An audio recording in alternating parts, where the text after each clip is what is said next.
नमस्कार दोस्तों, आप लोग का फिर से स्वागत है हमारे आज के एक और नई वीडियो में, जो कि है 9th के साइंस का क्लास 2। तो आज की इस वीडियो में हम लोग पढ़ेंगे हमारे आसपास के पदार्थ शुद्ध है। तो ये जो हमारा चैप्टर है वो है हमारा दूसरा चैप्टर। तो चलिए हम लोग अपने चैप्टर की ओर आगे बढ़ते हैं। तो यहाँ पे हमको पढ़ना क्या है, कक्षा 9 का क्या हमारे आसपास के पदार्थ शुद्ध है। जो हम लोग अपने आसपास में जितने भी पदार्थ को देख रहे हैं वो क्या शुद्ध है या फिर अशुद्ध है, इसी के बारे में हम लोग को पढ़ना है। तो इसमें जो हम लोग को पढ़ना है, कौन कौन से टॉपिक को पढ़ना है, सबसे पहले हम लोग उन टॉपिकों के बारे में जानेंगे। तो हमारा जो इनमें जो टॉपिक दिए गए वो दिया गया है पदार्थ का वर्गीकरण, कि पदार्थ का वर्गीकरण किसमें किसमें किया गया। इससे पहले वाले जो लेक्चर था उसमें हम लोग देखे थे कि पदार्थ किसको कहते हैं। पदार्थ किसको कहते हैं, जो हमारे आसपास जितने भी वस्तु दिखाई दे रहे हैं वो सारे के सारे पदार्थ हैं। उसके बाद हम इसमें पढ़ेंगे शुद्ध पदार्थ, कि शुद्ध पदार्थ कौन से है। उसमें से पदार्थ तो बहुत सारे हैं, लेकिन उसमें से शुद्ध पदार्थ कौन सा है उसको पढ़ेंगे। उसके बाद पढ़ेंगे तत्व, उसके बाद पढ़ेंगे मिश्रण, उसके बाद पढ़ेंगे यौगिक, उसके बाद पढ़ेंगे विलयन, उसके बाद पढ़ेंगे विलयन की सांद्रता, भौतिक परिवर्तन, रासायनिक परिवर्तन। इतने टॉपिक जो है हमको आज की क्लास में पढ़ने हैं। तो चलिए हम लोग अपने फर्स्ट टॉपिक की ओर आगे बढ़ते हैं। तो हमारा क्या है, पदार्थ, पदार्थ का वर्गीकरण। तो हम लोगों ने पिछले वीडियो में अपने देखा होगा कि पदार्थ हमारे आसपास के सभी चीजों को हम लोग पदार्थ बोलते हैं। तो इसमें से पदार्थ का जो है उसको दो भागों में वर्गीकृत किया गया है। पहला है शुद्ध पदार्थ और दूसरा है अशुद्ध पदार्थ। और जो अशुद्ध पदार्थ है उसको फिर दो भागों में आगे डिवाइड किया गया है। पहला है समांगी और दूसरा है विषमांगी। और जो शुद्ध पदार्थ है उसको भी दो भागों में किया गया, एक है तत्व, एक है यौगिक। और जो तत्व है वो कितने प्रकार के होते हैं, तीन प्रकार के। कौन कौन से, पहला है धातु, दूसरा अधातु और तीसरा उपधातु। तो इनको हम लोग एक एक करके पढ़ते हैं। तो सबसे पहले इसमें हम लोग पढ़ेंगे शुद्ध पदार्थ। तो पदार्थ किसको बोलते हैं, तो हमें पिछले वीडियो में हमने देखा पदार्थ किसको बोलते हैं, जो कुछ स्थान घेरे और जिसमें कुछ द्रव्यमान हो, वैसे वस्तुएं जिसमें कुछ भार हो और वह कुछ स्थान को घेरता हो, उसको हम लोग क्या बोलते हैं, पदार्थ। तो वही पदार्थ का एक रूप क्या, शुद्ध पदार्थ। शुद्ध पदार्थ किसको बोलेंगे, वे पदार्थ जो एक ही प्रकार के परमाणु या फिर अणु से मिलकर बने हों।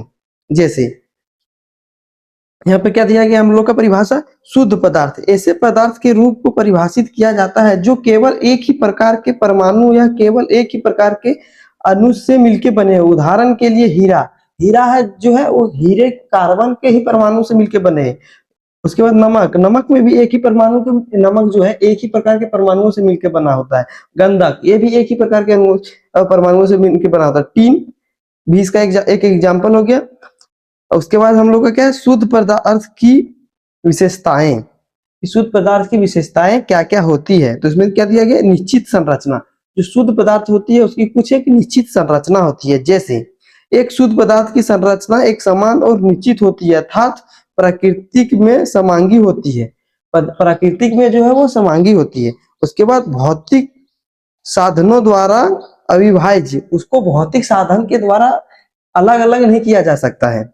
जैसे शुद्ध पदार्थ को किसी भी भौतिक साधन द्वारा अन्य प्रकार के पदार्थ में अलग नहीं किया जा सकता है। उदाहरण के लिए शुद्ध पानी को साधारण निस्थापन या आसवन द्वारा हाइड्रोजन और ऑक्सीजन में अलग नहीं किया जा सकता है।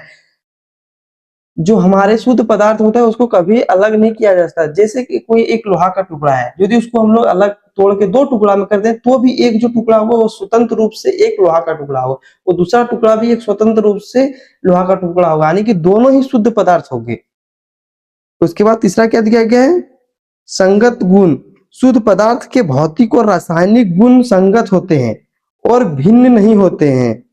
इससे घनत्व, रंग और कठोरता जैसे गुण शामिल है। शुद्ध पदार्थ के जो है विशेष गुण होते हैं, जैसे रंग और कठोरता जैसे गुण इनमें शामिल है। उनके कुछ अलग रंग हुआ या फिर उसका जो कठोरता भी अलग होगा, शुद्ध पदार्थ होगा। उसके बाद शुद्ध पदार्थ जो है उसको हमको, उसके बाद जो शुद्ध पदार्थ है उसको दो भागों में वर्गीकृत किया गया है।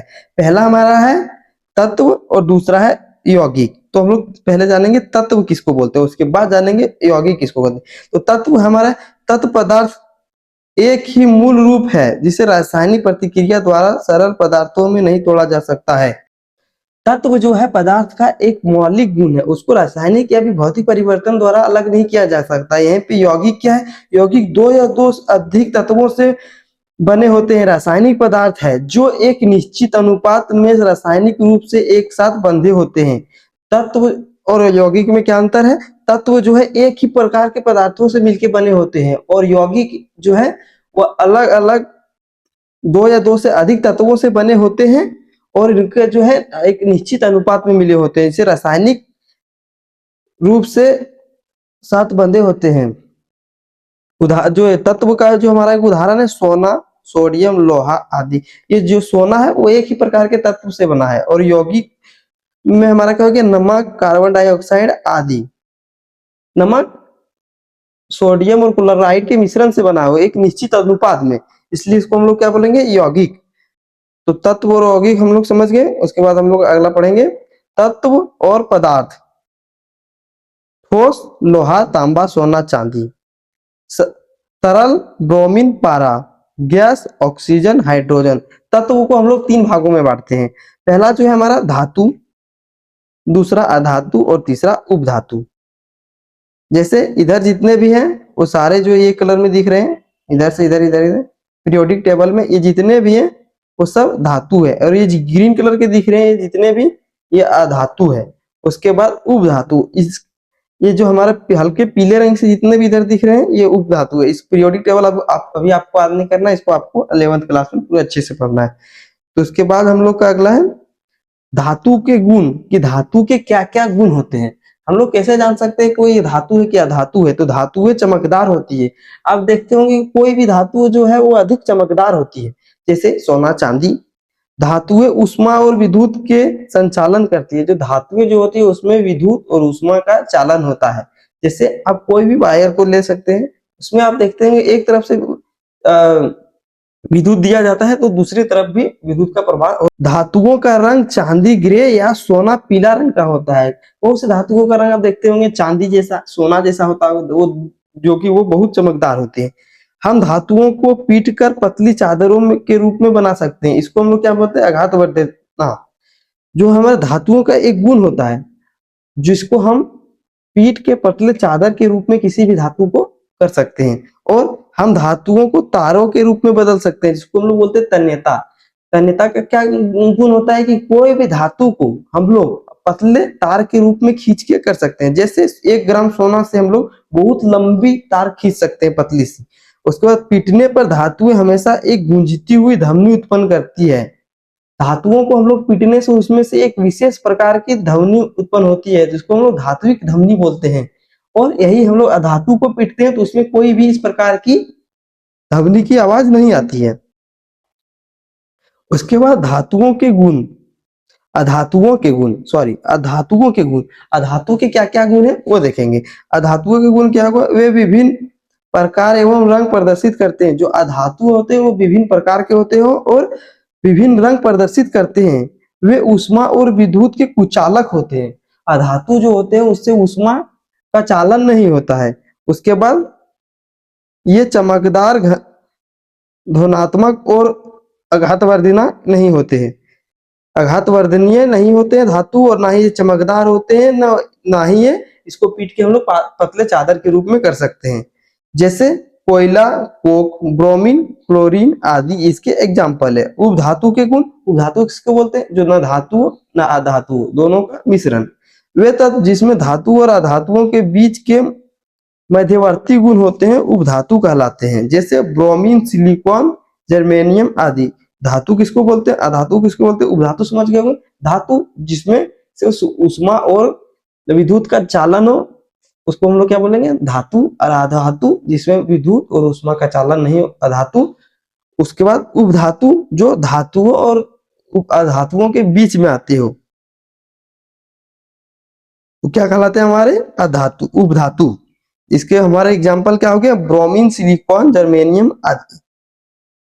उसके बाद यौगिक, यौगिक किसको बोलते हैं, यौगिक क्या होगा, यह एक ऐसा पदार्थ है जिसमें दो या दो से अधिक पदार्थ निश्चित अनुपात में रासायनिक रूप से संयुक्त होते हैं। दो या दो से अधिक पदार्थ को हम रासायनिक अभिक्रिया के द्वारा जब मिलाएं एक निश्चित अनुपात में तो उसको उससे हम लोग का यौगिक का निर्माण होता है। जैसे हम लोग पानी का एग्जाम्पल ले सकते हैं। पानी, इसमें जो है हाइड्रोजन 2 और ऑक्सीजन एक निश्चित अनुपात में, यानी कि हाइड्रोजन जो है वो 2 ही रहना चाहिए और ऑक्सीजन का 1, तो ही हमारा जल का निर्माण होगा। आप कहीं का भी कोई भी जल ले लेंगे तो उसमें हाइड्रोजन और ऑक्सीजन का जो अनुपात होगा वो सेम ही मिलेगा।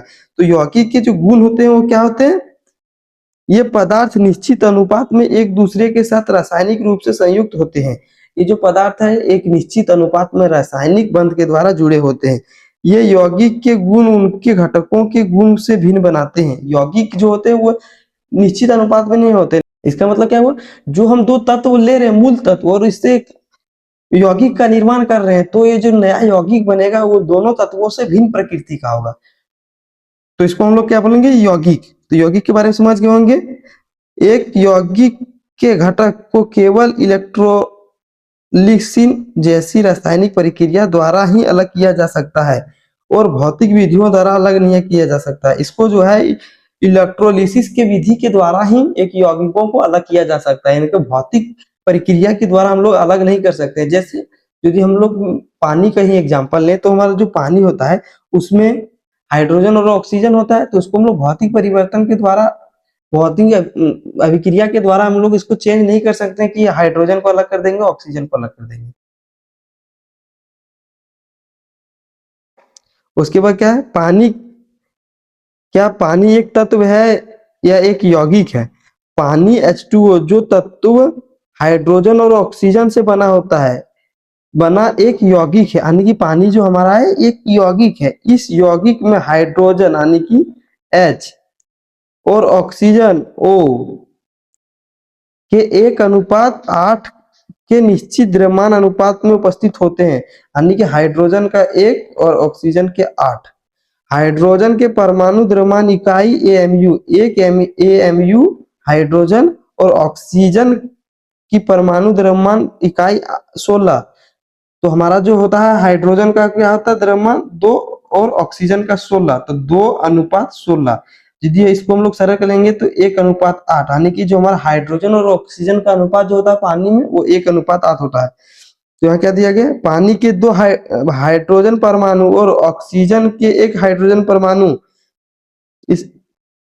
इसलिए पानी में हाइड्रोजन और ऑक्सीजन का द्रव्यमान अनुपात है 2 × 1 AMU और 1 × 16 AMU, मतलब 2/16। तो ये हमारा क्या आएगा अनुपात? 1:8।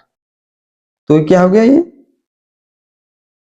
ऑक्सीजन का और हाइड्रोजन का परमाणु अनुपात, जिससे कि हमारा जल का निर्माण होता है। एक निश्चित अनुपात यौगिक का एक विशिष्ट गुण है जो निहित करता है कि एक यौगिक में तत्व हमेशा द्रव्यमान के समान अनुपात में संयुक्त होते हैं।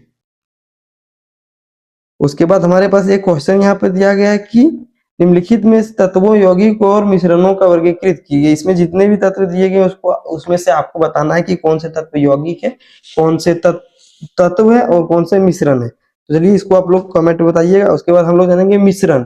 मिश्रण किसको बोलते हैं? तो मिश्रण क्या होगा? 2 या 2 से अधिक पदार्थ को किसी भी अनुपात में मिलाया जाता है और उससे कोई रासायनिक परिवर्तन नहीं होता है, लेकिन उसमें गुण बने रहते हैं, तो परिणामी पदार्थ मिश्रण कहा जाता है। जैसे अब कोई भी 2 तत्व ले लीजिए, उसको कोई भी अनुपात में, जितना आपका अनुपात में, उसको आपस में मिला दीजिए। जैसे हम लोग चीनी और पानी का शरबत बनाते हैं, तो उसको हम लोग कोई निश्चित अनुपात में नहीं मिलाते, कैसे भी मिला देते हैं, जिससे हमारा मिश्रण का निर्माण होता है। तो हम लोग क्या करेंगे? मिश्रण कोई निश्चित अनुपात में हम लोग को लेने का आवश्यकता नहीं है। तो मिश्रण के 2 पार्ट होते हैं, एक होता है समांगी मिश्रण, एक होता है विषमांगी मिश्रण। समांगी मिश्रण क्या हो गया?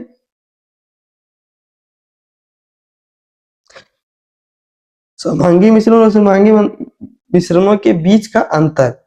घटकों का मिश्रण, घटक समान रूप से मिश्रित होते हैं और उनकी कोई दृश्य सीमाएं नहीं होती है। इनमें जो है इनके सारे कण एक दूसरे से अच्छे से मिले होते हैं, इसमें कोई भी कण आपको दिखाई नहीं देगा।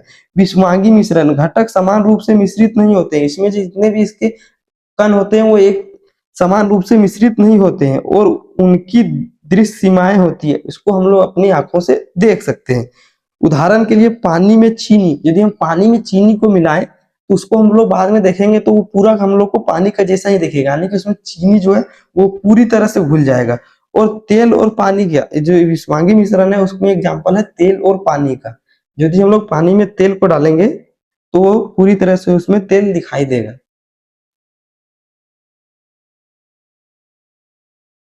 घटकों का वितरण समान रूप से वितरित, ये पूरे गिलास में चीनी और पानी का जो कण होगा वो समान रूप से वितरित होगा, लेकिन इसमें समान रूप से वितरित नहीं होगा। किसमें? विषमांगी में। उसके घटकों का पृथक्करण भौतिक साधनों द्वारा पृथक नहीं किया जा सकता है। जो हमारा समांगी मिश्रण होगा उसको हम लोग भौतिक अभिक्रिया के द्वारा उसको अलग नहीं कर सकते हैं। जो जितने भी हम लोग मिश्रण थी, जो भी इसमें हम लोग तत्व मिला है, लेकिन भौतिक साधनों द्वारा पृथक्करण किया जा सकता है, और विषमांगी मिश्रण में भौतिक प्रक्रिया द्वारा अलग किया जा सकता है। तो आगे है संरचना में विविधता, जिसकी संरचना कैसे कैसे अलग अलग है। देखिए आप, संरचना का अनुपात भिन्न हो सकता है, जैसे लेमेंट में चीनी की अलग अलग मात्रा होती है, और इसमें क्या दिया गया, पानी में रेत, जहां रेत बैठ जाती है और इसमें निस्थापन के द्वारा पृथक किया जा सकता है। विषमांगी मिश्रण में जो होता है वो हम लोग यदि पानी में रेत को डालें तो उसको भौतिक प्रक्रिया के द्वारा अलग किया जा सकता है। ये हो गया हमारा एग्जाम्पल विषमांगी के और ये समांगी के।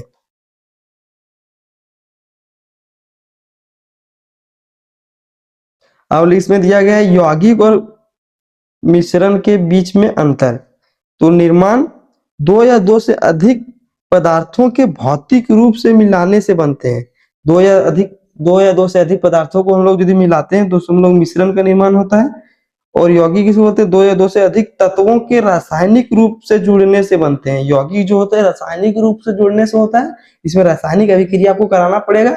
और मिश्रण जो होता है उसमें कोई भी आपको रासायनिक अभिक्रिया कराने की जरूरत नहीं होती, इसमें ये भौतिक प्रक्रिया के द्वारा जुड़ते हैं। शुद्धता अशुद्ध पदार्थ माने जाते हैं। जो मिश्रण जो होता है हमारा वो अशुद्ध पदार्थ माने जाते हैं, और यौगिक शुद्ध पदार्थ माने जाते हैं। संरचना परिवर्तनशील संरचना, मिश्रण का जो संरचना होता है क्या परिवर्तनशील होते हैं, और इसका निश्चित संरचना होता है। और प्रकृति समांगी या विषमांगी हो सकता है। इसकी जो प्रकृति है वो समांगी भी हो सकता है, विषमांगी भी हो सकता है मिश्रण का। और यौगिक का हमेशा समांगी होगा। पृथक्करण एवं विधियां भौतिक विधियों द्वारा पृथक किए जा सकते हैं, जैसे निष्पादन। भौतिक प्रक्रिया के द्वारा मिश्रण को अलग किया जा सकता है, लेकिन यौगिक को केवल रासायनिक विधि या रासायनिक विधियों के द्वारा ही पृथक किया जा सकता है। गुणों का बना रहना, घटक अपने व्यक्तिगत रूप में बनाए रखते हैं। मिश्रण के जो है घटक वो व्यक्तिगत रूप से बनाए रहते हैं, और यौगिक जी के घटक अपने व्यक्तिगत रूप खो देते हैं। यौगिक के अद्वितीय गुण होते हैं, इसके जो इसका भौतिक रूप होता है वो अपने भौतिक रूप को खो देते हैं, लेकिन इसमें जो है अपने भौतिक रूप को ये नहीं खोता है। नए पदार्थ का निर्माण, कोई नया पदार्थ नहीं बनता है। मिश्रण में कोई नया पदार्थ नहीं बनता है। गुण घटकों पर निर्भर करते हैं, गुण इसके जो गुण है घटकों पर निर्भर करते हैं। उसके बाद एक नए पदार्थ बनाता है। यौगिक जो है एक नए पदार्थ का निर्माण करते हैं जिसके गुण उसके घटकों से भिन्न होते हैं। यौगिक जो जिस पदार्थ का निर्माण करता है उसके जो है घटकों से ये भिन्न होते हैं। उसके गलनांक और क्वथनांक निश्चित नहीं होते हैं। मिश्रण के जो है गलनांक और क्वथनांक कभी निश्चित नहीं होते। गलनांक और क्वथनांक निश्चित होते हैं, लेकिन यौगिक के गलनांक और क्वथनांक जो है वो निश्चित होते हैं। उसके बाद जानेंगे क्या क्या मिश्र धातु मिश्रण है या यौगिक है। तो आपके घर में जो कांसे के बर्तन होंगे वो एक मिश्र धातु है। कैसे हम लोग बोल सकते हैं मिश्र धातु है, चलिए देखते हैं। मिश्र धातु दो या दो से अधिक धातुओं या एक धातु एक गैर धातु का संयोजन होता है। मिश्र धातु जो होता है वो दो या दो से अधिक धातुओं या फिर अधातुओं का मिश्रण होता है। इन्हें भौतिक तरीके से इनके घटकों में अलग नहीं किया जा सकता है। इनके जो भौतिक तरीके से इनको जो हम लोग इनके घटकों को अलग नहीं कर सकते हैं। इसके बावजूद मिश्र धातुओं को मिश्रण माना जाता है। उसके बावजूद मिश्र धातुओं को मिश्रण माना जाता है क्योंकि ये अपने घटक तत्वों के रूप को बनाए रखते हैं। इनके जो घटकों के जो तत्व हैं उनके जो मौलिक गुण होते हैं उनको ये बनाए रखते हैं और इनकी संरचनाएं अलग अलग हो सकती है। इनकी संरचनाएं अलग अलग हो सकती है। उदाहरण के लिए पीतल लगभग 30% जस्ता और 70% तांबे से बनी मिश्र धातु है। मिश्र धातु में पीतल 30% और जस्ता लगभग 70% होती है और ये दोनों मिलकर हमारे पीतल का निर्माण करता है। उसके बाद होता है मिश्रण। हमारे दो प्रकार के होते हैं, हम लोग पढ़ चुके हैं, समांगी मिश्रण और विषमांगी मिश्रण। तो यहाँ पर देखते हैं समांगी मिश्रण और विषमांगी मिश्रण को क्या क्या बांटा गया है। एक बांटा गया है विलयन। समांगी मिश्रण का एक जो भाग होता है वो होता है विलयन और विषमांगी के दो भाग होते हैं। क्या होता है, एक कोलाइड और एक निलंबन। तो सबसे पहले हम लोग जानेंगे कि विलयन क्या होता है। विलयन क्या होता है, इनके जो कण है बहुत छोटे छोटे होते हैं। विलयन के जो कण होते हैं बहुत छोटे छोटे होते हैं। इनमें पारदर्शी है। यदि हम विलयन को मिलाएंगे तो हम लोग एक तरफ से उसके दूसरे तरफ भी देख सकते हैं, उसमें कोई भी कण हमको दिखाई नहीं देगा।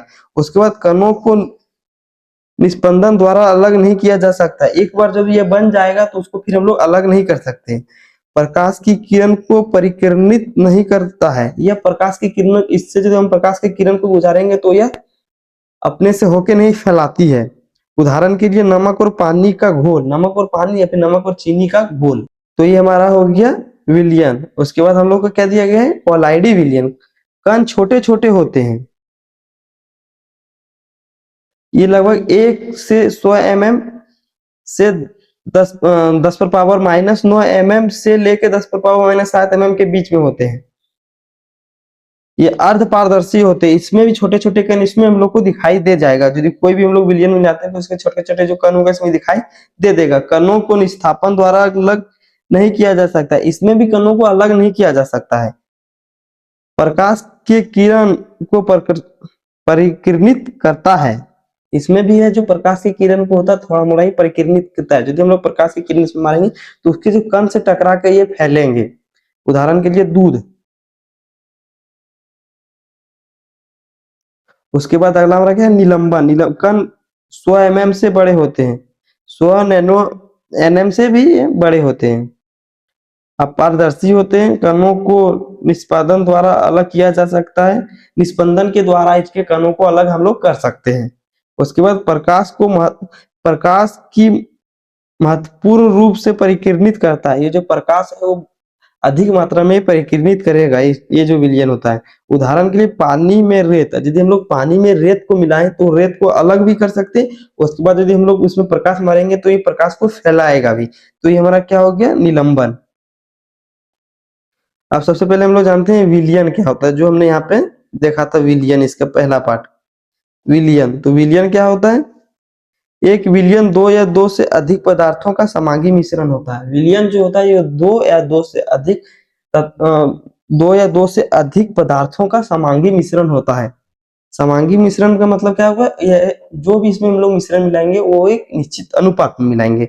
जैसे चीनी का विलयन, नमक का विलयन, शीत पेय का विलयन, चाय कॉफी आदि। तो विलयन तो किसको कहते हैं हम लोग समझ के होंगे, विलयन जो दो या दो से अधिक पदार्थ के समांगी मिश्रण से बने होते हैं। उसके बाद विलयन के दो भागों में बांटा गया, एक विलायक एक विलेय। विलायक किसको बोलेंगे, वह घटक जो दूसरे घटक को घोलता है विलायक कहलाता है। वह घटक जो विलायक में घुले होते हैं विलेय कहलाते हैं। विलायक हम लोग किसको बोलेंगे, जिसमें कोई भी पदार्थ को हम लाके मिलाते हैं। कोई भी पदार्थ को लाकर मिलाएंगे तो जो जिसमें हम लोग मिलाएंगे उसको बोलेंगे विलायक। विलायक का मतलब जिसमें कोई पदार्थ को अपने अंदर मिला ले उसको हम लोग क्या बोलेंगे, विलायक। और विलेय किसको बोलेंगे, जो हम कोई पदार्थ को विलायक में जो डालते हैं, जो पदार्थ को हम मिलाते हैं ऊपर से, उसको हम लोग क्या बोलते हैं, विलेय। उदाहरण के लिए नमक के पानी के विलयन में नमक विलेय है। नमक हम लोग जो मिलाएंगे, नमक को हम लोग पानी में मिलाते हैं तो पानी में मिलाएंगे तो नमक क्या होगा, विलेय। यानी कि नमक को हम लोग मिला रहे हैं, मिलाने वाला विलेय, और पानी विलायक, किसमें हम लोग मिला रहे हैं, पानी में, तो पानी क्या हुआ, विलायक। तो मिलाने वाला कम मात्रा में होता है, तो क्या होगा, विलेय होता है कम मात्रा में, ये जो हमारा विलेय है वो कम मात्रा में, और विलायक अधिक मात्रा में। तो जिसको हम लोग मिलाएंगे विलेय, जिसमें मिलाएंगे वो विलायक। इसमें क्या दिया गया है, पानी के साथ एसिड अल्कोहल को 80% घोल में विलेय और विलायक की पहचान करें। क्या दिया गया, देखिए हमारा कोई भी 100% होता है, कोई भी विलियन, तो इसमें क्या दिया गया, पानी के साथ ethyl ethyl alcohol, ethyl alcohol कितना है, अल्कोहल कितना है हमारा 80% में विलेय और विलायक की पहचान करते, तो हमारा क्या 80% क्या है हमारा अल्कोहल, उसके बाद हमारा कितना बचा 20%, तो हमारा वाटर क्या होगा 20%। तो इसमें कम मात्रा में कौन सा है, अल्कोहल, तो अल्कोहल हमारा क्या हो जाएगा, विलायक। और हमारा जो पानी हो वो क्या हो जाएगा, विलेय, क्योंकि जो कम मात्रा में होता है वो विलेय होता है, जो अधिक मात्रा में होता है वो विलायक होता है। अब हम लोग जानेंगे कि विलयन की सांद्रता, आखिर ये विलयन की सांद्रता क्या होती है।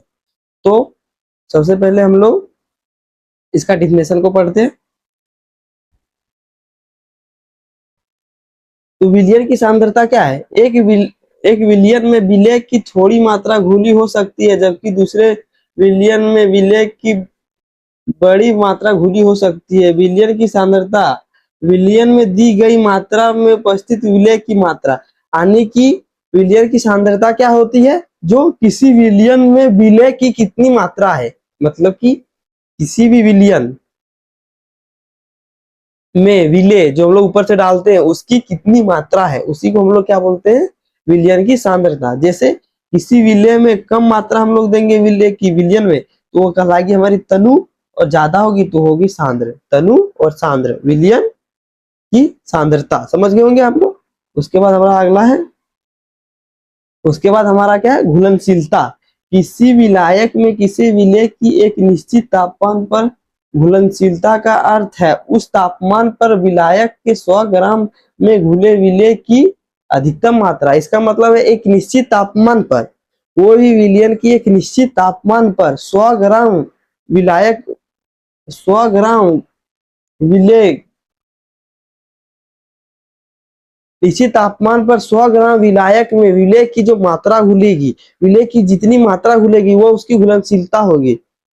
100 ग्राम विलायक में एक निश्चित तापमान पर घुले विलेय की अधिकतम मात्रा क्या कहलाती है, हमारा घुलनशीलता। उसमें जो अधिकतम मात्रा जो घुलेगी उसको हम लोग बोलेंगे घुलनशीलता।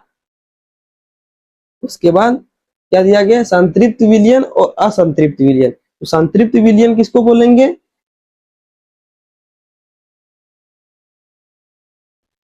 संतृप्त विलयन किसको बोलेंगे, जब कोई विलयन में संतृप्त विलयन, एक संतृप्त विलयन से तात्पर्य ऐसे विलयन से है जहां किसी विशिष्ट तापमान पर, कोई विशेष तापमान पर कोई अतिरिक्त विलय नहीं घोला जा सकता। एक विलयन तैयार हो गया, उसमें और अधिक मात्रा में विलय को हम लोग नहीं मिला सकते हैं, तो वह संतृप्त विलयन हो गया। उससे और अधिक उसमें विलय नहीं घोला जा सकता। असंतृप्त विलयन क्या हो गया, उसमें अधिक मात्रा में और घोला जा सकता है।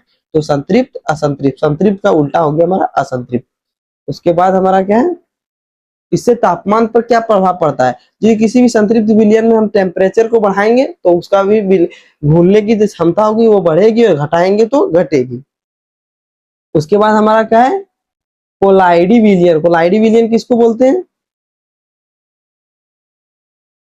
एक कोलाइडी में पदार्थ के कण पूरे विलयन में समान रूप से फैलते हैं। कोलाइडी विलयन में किसी विलयन में कोई हम लोग ऊपर से विलय मिलाते हैं तो उसके जो कण है वो समान रूप से फैलते हैं। विलयन में मौजूद कणों के बड़े होते हैं, उनके जो कण होते हैं वो बड़े होते हैं। निलंबर में मौजूद कणों से छोटे होते हैं, लेकिन निलंबर में तो बड़े बड़े कण होते हैं, वो इससे छोटे होते हैं। यह एक कोलाइड को समान बनाता है, लेकिन यह वास्तव में विभिन्न घटकों का मिश्रण है। ये वास्तव में विभिन्न घटकों का मिश्रण है, जैसे ठोस, ठोस में द्रव, ठोस में गैस, द्रव में इसी प्रकार का। जैसे हम लोग इसे कुछ एग्जांपल को देखते हैं, जैसे यदि हम लोग गैस में मिलाते हैं द्रव को तो हमारा क्या होगा, एरोसोल कहलाता है।